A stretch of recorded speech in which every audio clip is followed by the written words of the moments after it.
Drive with me.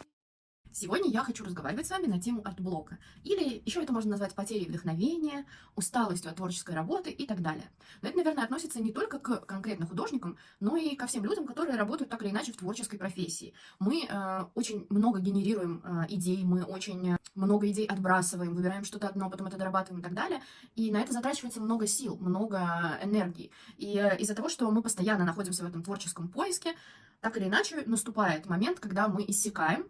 И есть очень хороший пример, который нам рассказывали на лекциях по супервизии, по психологии, что человек, который занимается психологической помощью, то есть психолог, психиатр и так далее, это как чаша. И он из этой чаши раздает своим клиентам, в общем, знания, информацию, помощь и так далее, но он может это делать только тогда, когда чаша полна, или переполнена. Но когда эта чаша опустошается, соответственно, ему самому нужна помощь. В общем, о чем мы будем говорить? О приемах, которые помогут вам свою чашу держать наполненной, если можно так выразиться. И первый совет, наверное, самый банальный, самый простой, как кажется сначала, но в процессе вы поймете, что это самый сложный совет, это отдохните. Я поспрашивала своих знакомых художников и тоже проанализировала себя и пришла к выводу, как отдыхают художники. Они рисуют. То есть наша работа рисовать, наше хобби рисовать, и мы отдыхаем в рисовании. Да, это может работать до какого-то момента, но вам все же нужен настоящий отдых. Возьмите и ничего не делайте. Но если вы не можете ничего не делать, я знаю, что такая проблема у многих бывает, очень подойдет смена деятельности. Вот вы художник, вы ежедневно рисуете. Возьмите и сегодня собирайте конструктор Лего, смотрите сериал, играйте на музыкальном инструменте, просто поменяйте что-то на один день. Искусство на вас не обидится, муза не отвернется от вас и все такое, а вы получите, во-первых, новый источник вдохновения, во-вторых, силы для того, чтобы продолжать свое творчество. Второй совет плавно вытекает из первого, это экспериментируйте. Экспериментируйте с материалами, с техниками, с подходами и так далее. Расскажу на своем примере. У меня не так давно тоже был довольно длительный арт-блок, я ничего не хотела рисовать, я выкладывала заготовки, которые были уже сделаны на всякий случай. Кстати, хорошая идея, тоже возьмите на вооружение. И мне мой товарищ прислал набор акварели Меджала, и для меня это был новый материал, так как это корейская акварель, соответственно, подход к ней тоже такой немножко другой должен быть. Нельзя ее воспринимать один в один так же, как вы рисуете обычную акварель. Ну, можно, но у вас не получится раскрыть все плюсы этой акварели тогда. Ну и, в общем, я начала просто вот от балды рисовать что-то, ходить на пленеры, заставлять себя, и я поняла, что мне стало намного легче, просто потому что я сменила материал. Когда мы что-то делаем однообразное, одно и то же, мы привыкаем к этому, это становится нашей рутиной. Когда мы поменяли материал, для нас это челлендж, для нас это что-то новое, и нам нужно заново включать голову и начинать думать над каждым шагом, который мы делаем последующий.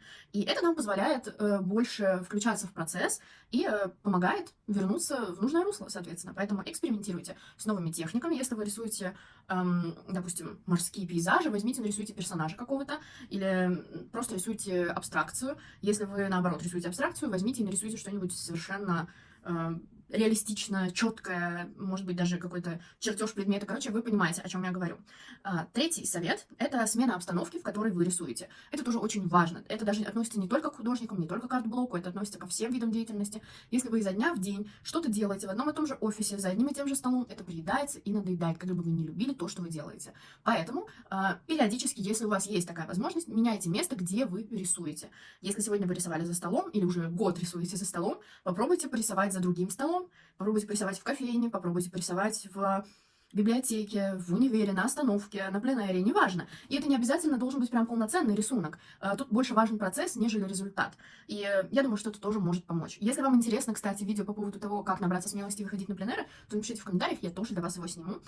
А видео с пленэрами уже есть на канале, вы тоже можете их посмотреть. Четвертый совет, который я могу дать, это изучение чужих работ и поиск идей в исторических фактах. О чем я говорю?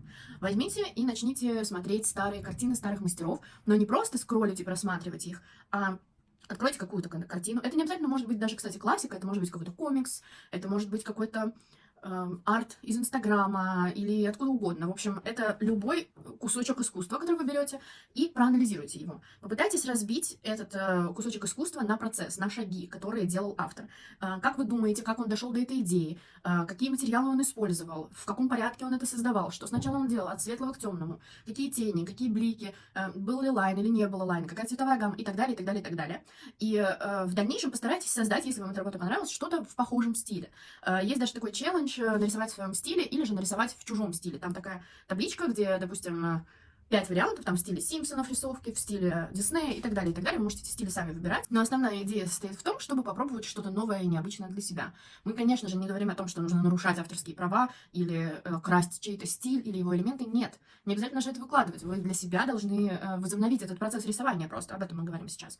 По поводу поиска информации, идей в исторических фактах. Откройте для себя какую-то новую культурную ветвь, скажем так. Вот вы рисовали, допустим, иллюстрации или пейзажи, или натюрморты. Возьмите и изучите Древний Рим, Древнюю Грецию, искусство Японии, искусство Китая, что-то такое, что от вас очень сильно далеко. И попробуйте создать какую-то свою иллюстрацию или свой рисунок, как вы это обычно делаете, но привнося новую информацию, которую вы получили, изучая вот исторические какие-то факты. Например, вы изучали постеры, плакаты Америки 90-х годов, и в этом стиле создаете натюрморт. Или вы изучали мифы Древней Греции, и в стиле древнегреческих богов вы создаете своего персонажа, переносите его в то время. Это может быть даже какой-то забавный скетч, который нелепый и как-то странно выглядит из-за того, что персонажу непонятно, как вести себя в этой новой обстановке. Это может дать вам такой, крутой толчок для вашего искусства, для вашего развития. 5-й совет. Попробуйте делать короткие скетчи с таймером. Таймер вообще крутая штука, потому что осознание того, что время ограничено, во-первых, подстегивает вас и дает вам больше энергии, чтобы продолжать делать, а во-вторых, осознание того, что это скоро закончится, если вам даже это делать не очень хочется, это скоро закончится. И начинать стоит с какого-то очень короткого промежутка времени, это не обязательно должна быть какая-то полноценная работа, нет, это может быть микроскетч вообще. Там, не знаю, первый день я нарисую просто яблоко, но я, рисовала. На второй день я нарисую, там, не знаю, 2 яблока, 3 яблока, да вот можете хотя бы взять яблоко и рисовать по одному яблоку больше каждый день. Это уже процесс, и я думаю, что со временем у вас включится фантазия, и вы начнете добавлять что-то этим яблоком в своем стиле, что-то новенькое и так далее. Кстати, если вам интересно про поиск стиля, как найти свой стиль, вот это вот все, то тоже напишите в комментариях, я тоже сниму, потому что это тот вопрос, который меня дико мучил на самом начале моего творческого пути. И я искала, гуглила ответы на этот вопрос, и мне пришлось прошерстить немало информации, чтобы понять вообще, что к чему. И я думаю, если вам это интересно, я могла бы поделиться. Шестой совет. Это челленджи. Конечно, вызовы для себя. Если вам не хочется рисовать, в принципе, возьмите и устройте себе челлендж. Допустим, вы можете выбрать какие-то из существующих или создать свой список слов с темами, что вы будете рисовать, и также само с таймером, да, чтобы ограничивать себя во времени. А можете пойти вообще от обратного и запретить себе рисовать на какое-то определенное количество дней. И когда мы что-то себе запрещаем, нам очень сильно этого начинает хотеться. Я сегодня не имею никакого права рисовать, мне нельзя, я не буду, но рядом всегда лежит блокнот. И вы как бы сопротивляетесь, но никто же не узнает, что я сейчас что-нибудь нарисую, и маленькое что-то рисуете. И вот этот вот механизм, он запускает у вас фантазию и желание что-то начать рисовать. Попробуйте, это реально работает. 7-й совет – это другие виды творчества. Как я уже говорила, по сути, это все, это один совет смены деятельности, но мы его разбиваем на подкатегории. Если вы рисуете, попробуйте лепить скульптуры, попробуйте вырезать и делать коллажи, попробуйте петь. Займитесь любым другим творчеством на один день. Смените пластинку. Это очень помогает. И, во-первых, это не просто дает вам отдых, но и дает вам... Там птичка. Но и дает вам возможность получить новую информацию для своего творчества. Ведь что такое наше творчество? Это нами переработанная информация. Вот и все. Если мы так к этому будем относиться, то нам будет намного проще, намного легче этим заниматься. Ну и 8-й совет, который мне не очень нравится, но я его все же включу, это просмотр Пинтереста, Ютуба, Инстаграма и так далее для вдохновения. Это работает только тогда, когда вы действительно отдохнувший, и вы уже попробовали все предыдущие советы, и они не сработали. Потому что если вы в таком состоянии, когда вам не хочется рисовать, вы устали, у вас замылился взгляд, и вы будете сейчас еще искать и смотреть чужие работы на Пинтересте, у вас может включиться что-то типа, а я не рисую, и у меня так не получится, и бла-бла-бла, то тогда, конечно, это не стоит. Но иногда бывает такое, что вы натыкаетесь на какой-то арт или на какое-то видео, и оно вас так вдохновляет, что вы просто усидеть на месте не можете, и вы просто вскакиваете и бежите рисовать. Я уверена, что у многих такое было. И у меня есть даже каналы, на которые я подписана, чисто вот для того, чтобы их просматривать, они меня дико вдохновляют.